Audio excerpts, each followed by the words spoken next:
The story takes place around 1998. I live in the town of North Glen, Colorado.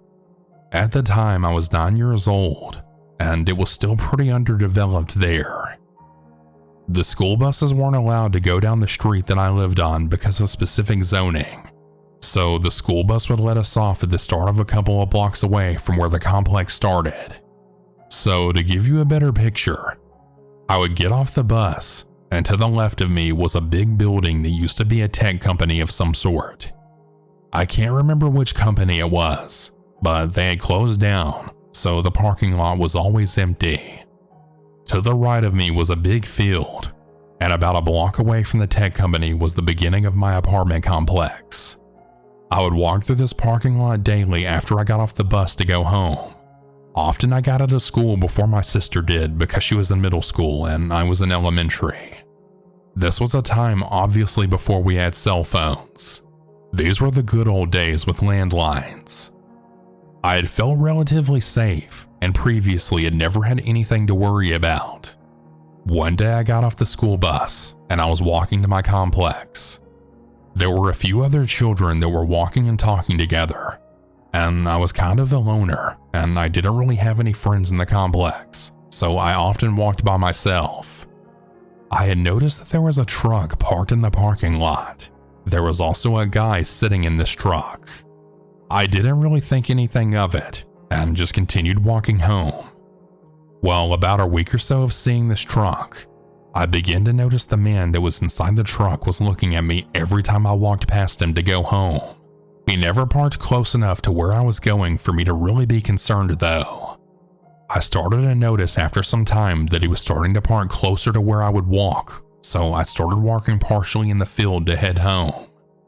He never got out of his truck, but just watched me. I didn't think there was anything to alert my mom about because, well, like I said, he had never gotten out of his truck. He was just sitting there. It was around April, about 2 months after this man was seen in the parking lot watching me, that things had changed. I got off the school bus as usual, and I started my trip home. This time the man was not only parked in the parking lot, but he was standing outside his truck. I walked partially in the field like I had started doing, and I stopped dead in my tracks when I then noticed that he was then motioning for me to come over to him. Mind you, for a 9-year-old kid, I was pretty small. I looked a lot younger than 9. I could have easily passed for being 5 or 6. I just stood there staring at him as he was then motioning for me to come over to him. I was wondering why a grown-up would want to talk to a child. My mom always taught me not to talk to strangers or ever approach strange vehicles.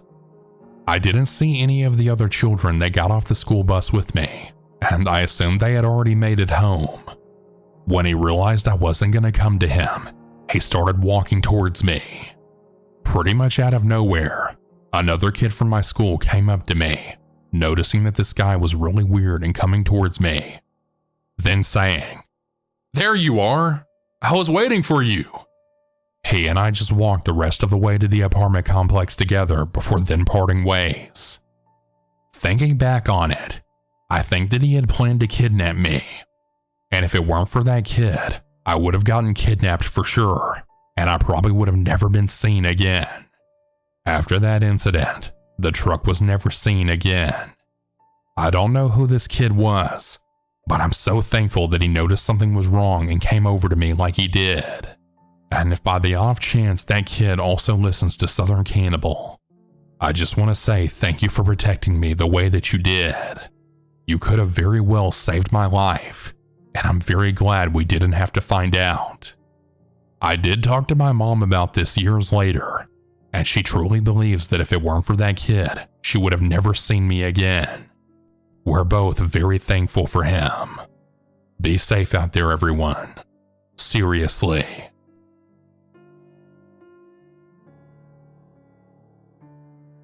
When I was a young kid, I almost got kidnapped. I was maybe 11 years old and it was summertime, and I had just finished elementary school.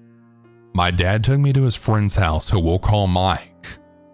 Mike had a girlfriend and a kid of their own. We'll call the girlfriend Sherry. That's why I was brought there. I spent most of my summer days there since they didn't actually live that far from me and it was a quick 5-minute drive. And why not? They had a pool outside and they let me go in it whenever I wanted. So on the 4th of July, Sherry had offered to do my makeup. And as a little girl, I was so excited and I really wanted to get it done. There was also going to be a party at my house, so why not get dressed up? We get to her house and it's just us there, and there were no other kids. And I chose not to worry because I thought we wouldn't be there for long anyways. She did my makeup and it was starting to get dark, and when she was finished, she kept delaying on leaving to take me home. My dad ended up coming to pick me up because he felt like I was there for far too long. Well, a few days later, Sherry stops by and offers to take me to Wendy's, which is also not very far from me. I get excited and say yes, and I ask if we can bring my dog. She said yes, and she also had her dog as well. When we get outside, she makes me give her my dog, and I can hold her dog. I was kind of upset, but whatever. So anyways, we're almost at Wendy's, and she's trying to make me tie my dog outside, but it was so busy and I wasn't going to leave my dog outside for food. She says okay, but she says that she forgot her card at home, so we had to go back there and then we could come back. We started walking there, and I start to feel really uncomfortable. We're just a few blocks away, and I now start to totally freak out, and I wanted to call my mom. All I had was an Obama phone, which if you're not sure what that is, it was a tiny phone with buttons and a tiny square screen. For some reason, my phone wasn't working, and I was asking her if I could call my mom on her phone. And for some reason, she actually said yes. So I call my mom and tell her what's going on, and that she was taking me home, but that I didn't want to go. So she sends my dad. While he's on the way, Sherry is visibly angry with me, and she's calling me a stupid bitch and that she hated me. My dad gets there and totally cusses her out, and then drives me back home. So turns out a few weeks later, I found out that she had totally gone crazy, and that her boyfriend had left her and CPS took her kids away from her. And I guess she was trying to replace them with me, so she targeted me. Yeah, pretty damn crazy if you ask me. Before I start this story, I should say that I'm a young girl that lives along a highway. I had driven to a nearby town to meet my mom and dad for something, leaving my 2 younger siblings at home. Once we had finished our business in town, I left to go home and my parents stayed in the town. I'm a fairly new driver, so my mom wanted to guide me through the busy intersection before she turned back around. The moment she had turned off the road, a white stereotypical kidnapper van had pulled behind me. The van was nearly bumper to bumper with me and had followed me for about 30 minutes, but you never think that someone is about to kidnap you. So, not wanting to overact, I had told myself that the van likely was just coincidentally going the same way. Stupid, I know. I had my suspicions, but it was mostly me just joking around with myself about the busted up van being a kidnapper van. Eventually, I get to my house and turn off the highway while looking into my rearview mirror to see if he had kept going. I had truly expected him to keep going. So when he turned into my driveway behind me, my blood ran cold. I immediately called my mother in a blind panic. Instead of pulling up to the concrete slab beside my house, I had parked on the gravel in my yard where my dad parks his work truck, which was thankfully gone since he was driving it. The man parked behind me and got out of the vehicle. My mom was panicking and demanding that I do not get out of the vehicle. The man started gesturing at me to be quiet and get out of my car while walking closer. He was a white man with greasy brown hair. He was very skinny, and his eyes had the glazed look of someone who wasn't high but had a history with drugs. I eventually hit my gas and pulled around my yard back towards the road, only to see him following me in the rearview mirror. I had turned left onto the highway, and he turned right, flying down the road away from my home. My dad then called me, and he told me to go somewhere public and check my vehicle. I did, but nothing was wrong with it. The part that scares me the most is if my father's vehicle had been in its usual spot, I wouldn't have been able to get out. I would have parked at the house, which would have left me trapped, which I later learned the door was locked. So I would have tried to run for my house only to be locked out with a creepy man in a dingy van. The pure dread I felt when he turned behind me into the driveway will never leave me for as long as I live. I still cannot believe that that happened.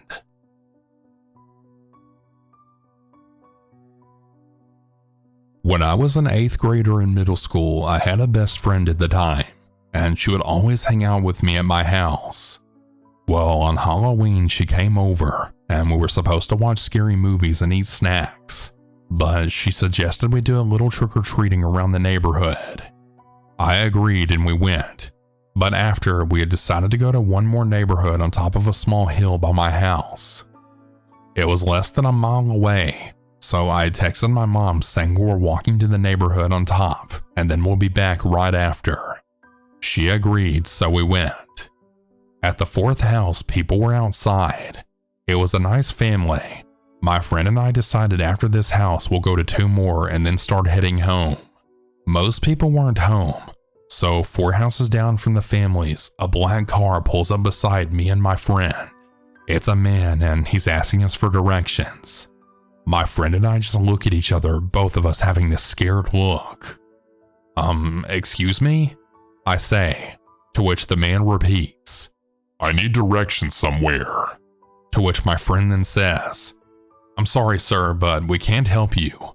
And the man then says back, get in, now.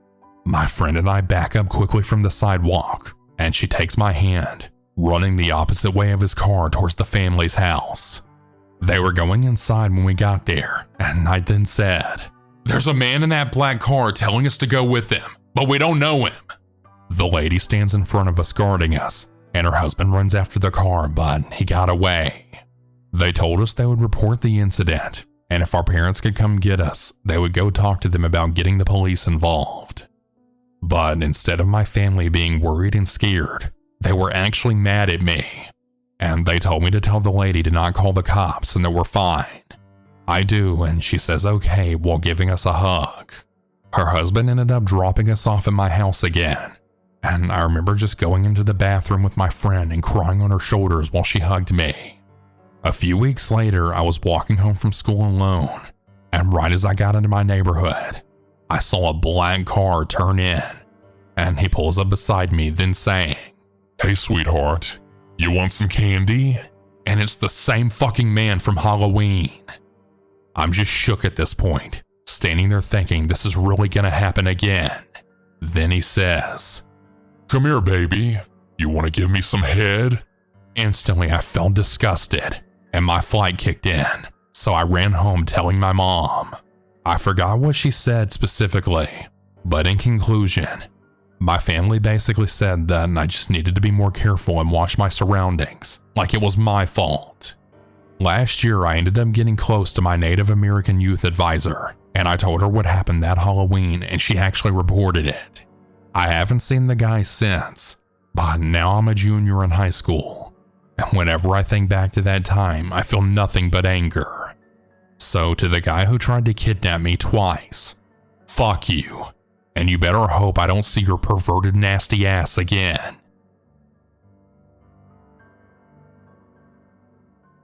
For some context, I'm a 20-year-old woman currently in my 3rd year at a UK university. I live about a 40-minute drive from my university, and because I'm disabled, I get special funding to cover taxis to and from the campus. There's recently been some issues with this. So instead of going with the usual taxi company, I've been taking Ubers.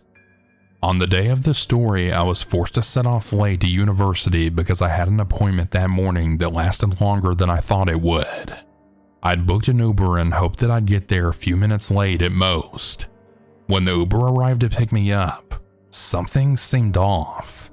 The car seemed a bit too nice to be an Uber, and when I got in after asking if it was for me, the driver barely even mumbled a hello.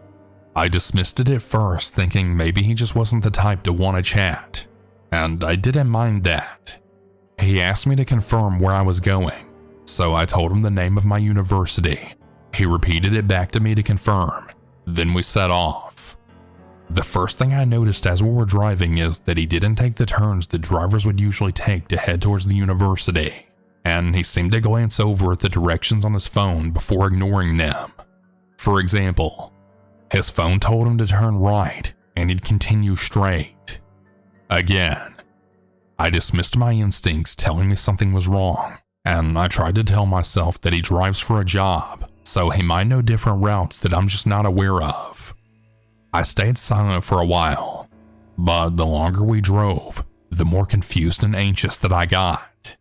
We were not going the right way, and we even passed a museum that I knew was in the opposite direction to where we were supposed to be going. At this point, I spoke up for the first time, and I nervously asked if we were still heading to the university that I told him. He insisted he would get me where I needed to be, and he even seemed angry that I'd questioned him. We continued driving, and I had started texting a friend, asking for her advice because I was starting to think that just something wasn't right here. I even sent her a text at some point telling her I'd seen a sign for a specific area, and she informed me I was getting further and further away from the university. At this point, I sent another friend that I trusted the driver's name, the license plate number, and anything else that I thought might help. I wasn't sure if I was being paranoid, but my gut was screaming that I needed to do something, and fast. I could feel my heart pumping fast and my breathing changing. He kept driving, and I then saw a sign for a whole nother city. I quickly grabbed my phone and started recording, showing the road signs nearby, trying to get a quick show of the driver's face before hiding my phone in my lap and starting to talk. I tried to be as assertive as possible, and I told the driver that I knew we were in the wrong place, and that I'd even send his details and our location to a friend of mine who would be contacting someone if she stopped hearing from me at any point before I reached the university. This technically wasn't true because my friend hadn't even replied to my message, but it seemed to work. I heard the driver say something under his breath that almost sounded like a swear word, but he seemed to start following his phone's directions after this. I ended up arriving to my university around 20 minutes late, as the detour added time to my estimated arrival time. As I was getting out of the Uber, the driver had tried to argue that he had taken me the wrong way because he thought I was going to a different university. I knew this didn't make any sense. His phone told him where I was going, and I had told him repeatedly as well.